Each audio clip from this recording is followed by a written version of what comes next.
Hello and welcome to the Kidney Kitchen. Today we're doing a very autumnal dish. We're doing a pear and blackberry crumble. And who doesn't love a crumble? Pear's a bit of an alternative to the apples, which I've diced some here. We've got a few diced there. I'm going to just go through the process of doing another one for you. So we're just going to peel them and quarter them and core them as well.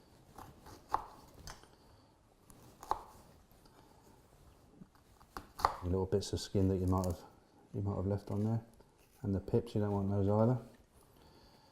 Just sort of bite-sized pieces really, so not too small because it'll overcook too quickly. And there you have it, all your diced pears ready to go. Okay, let's get going. I've preheated my oven already, 160 degrees C, gas mark 5, something like that. I've got my pan on, warming up.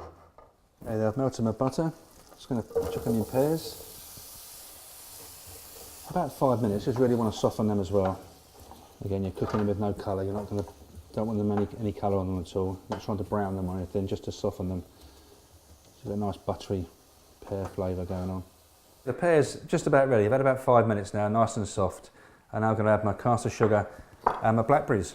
We've got some frozen blackberries that I'm using today. I like the little bit of juice that it gives off when you defrost them. That's so nice and tasty in the crumble as well. But yeah, they're plentiful around the place at the moment, October time, September, October, blackberries everywhere. So if you wanted to use fresh, not a problem. Okay, there's my sugar, a little bit of caster sugar. Okay, then once the sugar has dissolved, you can add your blackberries.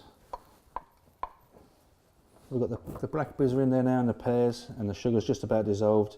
There's a bit too much liquid in there at the moment, so just going to reduce that a little bit, otherwise your crumble will become a bit stodgy and the crumble won't be crunchy as you want it. So we'll just give that a couple of minutes on the top of the stove there. Okay, while that's cooking out a little bit, we're going to start making the crumble topping. Okay, some plain flour. And we've got some oats. I've put a few extra additional. I've got some oats and I've got some ground almonds, which are always lovely in there. Gives you a nice extra crunch to the topping. 2 different types of sugar. We've got some demerara sugar and also some soft dark brown sugar as well, which I really like. And then some butter. Got some chilled, diced, unsalted butter. And it's just a matter of rubbing it all in together. Again, just using your fingertips, because the rest of your hand's quite warm and you don't want to melt the butter, get it too hot. You just want to use your fingertips. There you go. You want it to resemble breadcrumbs. Is what you're looking for. You don't want it too fine because it's nice to have a few chunks of butter and oats in it, so you don't want to rub it in too much. There you go, sort of coarse breadcrumbs.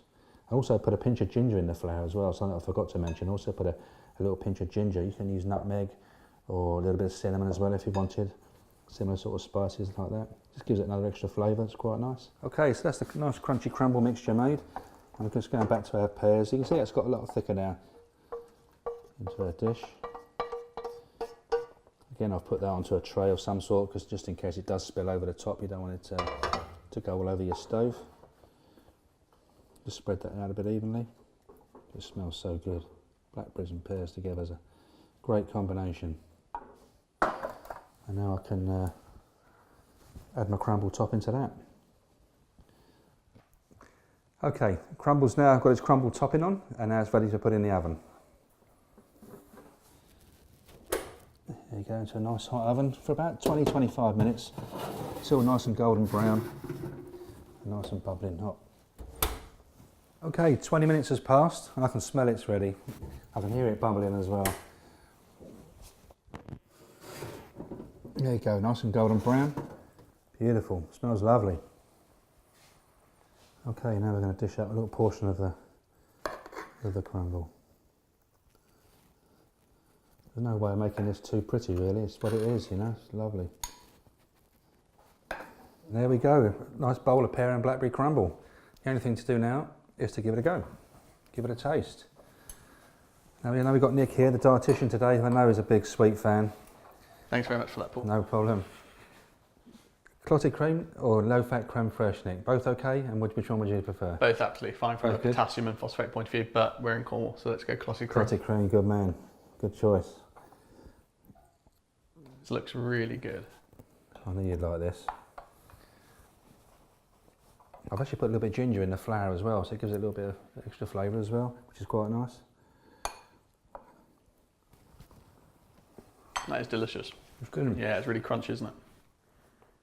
And I'll use pears instead of apples, or rhubarb, nice alternative. I think you could, yeah, pears are seasonal, so it's a brilliant kind of time of the year to use the pears, but you could use apple. They're both very suitable from a potassium point of view.